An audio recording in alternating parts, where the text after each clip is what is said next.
Tēnā rā tātou katoa. Today is Wednesday, the 26th of October, 2022.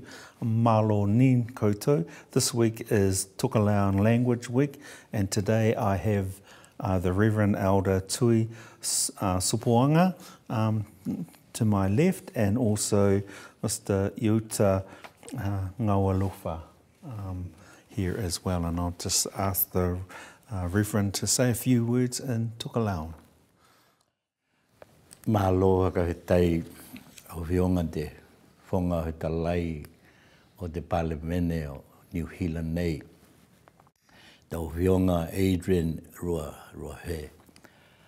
Haka he tai ki te awanoa kua mahai ei o na hei loaki ki tātou i te ni tūla. Mahi ei ko te haka tāuangia. Tāuangia o te vaiahe o te ngangana toke lau kua mahuta i tātou i te ni tūla. Malo lava haka he tai. Malo.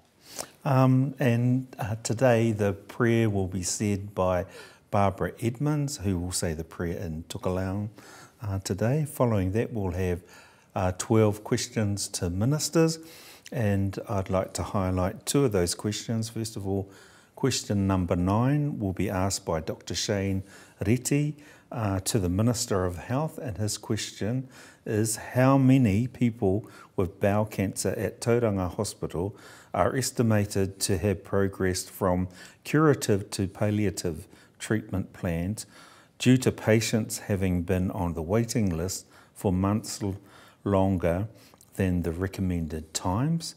And also question number 11, in the name of Erica Stanford, to the Associate Minister of Education, School Operations, and her question is: what percentage of Decile 1 students achieved each assessment in the 2022 NCEA Numeracy and Literacy Pilot, and what specific questions, if any, were not culturally appropriate in this pilot, as she claimed yesterday in question time?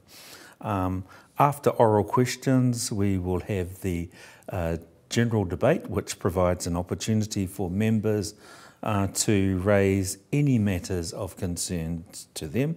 And now I'll ask my guests to tell us about the bills that are coming up in the House. And first up is the third reading of Honourable Michael Wood's Fair Pay Agreements Bill, which should conclude today and proposes a collective bargaining framework for minimum employment terms across industries or occupations.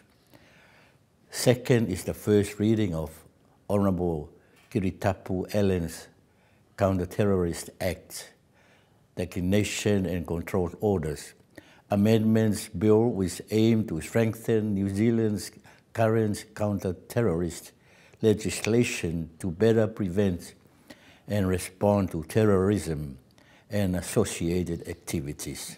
Thank you. And then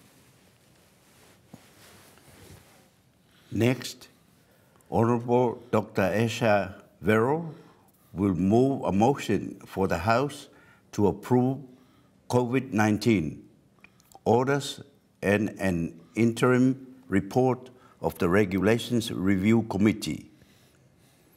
Fourth is the second reading of Honourable Damien O'Connor's United Kingdom Free Trade Agreement legislation bill, which is an omnibus bill to amend New Zealand law to implement the free trade agreement between New Zealand and the United Kingdom signed in London on 28 February 2022.